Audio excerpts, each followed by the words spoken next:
Hey guys, just got to apologise in advance. The reason it's swinging is I've actually got a jam between the fucking straps on the bag. So yeah, if you feel like you're learning on a boat, then cool, something different. Alright, I want to get real basic with the hand stuff. Did a little bit when I was up there explaining a few things to you, but first of all, like the more square on you can get your hips, the more square on you can get your hips, the better off you'll be. When you step for a jab, a nice long jab, I'm going to step slightly the other way. I don't turn my foot in though, yeah? Yeah? Nice and long, roll my shoulder to protect the chin.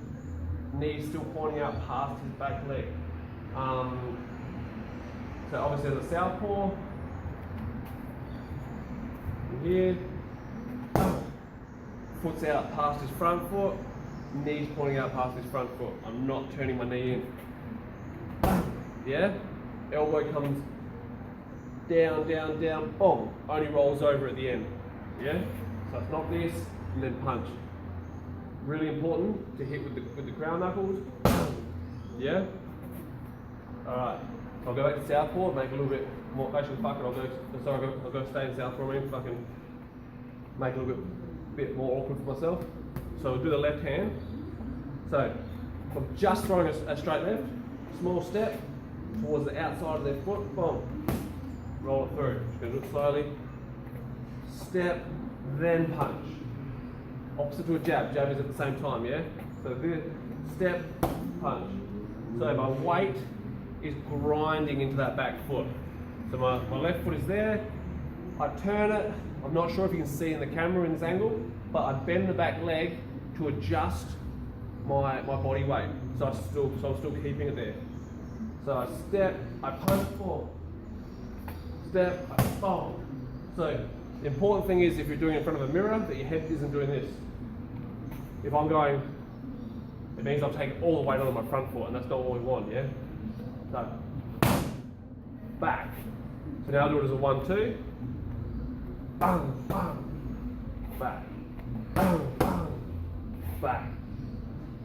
1, 2, back. So really important, as I said on the jab, the elbow stays down as I'm punching, boom, rolls over at the end, yeah? Other hand's obviously stuck on your face. That whip at the end as the elbow comes up and the hands roll over, you get your power out of it, yeah? Alright, so good one as a southpaw, especially for you prickles, is, so I go from, boom, throw on that, and I'm going to put a right hook on the end of it. So I've got full extension, all my weight's still on that back leg, but my heel's off the ground. When I throw the right hook, I want to slam that back heel back into the ground, reach with a long right hook. Nice and long. Try and get out of the habit of turning this way. If you can't, it's okay. But you'll get more length rolling it over, keeping your palm down, yeah? So we'll do that. So straight, I'm nice and loaded up. Slamming my back heel back to where it started from. Boom! Throwing my hook at the same time. Bang, bang, and back. Bang, bang, and back. Bang, bang, back. Bang, bang, back. Yeah, every time coming back to the guard. Okay, cool. Thanks.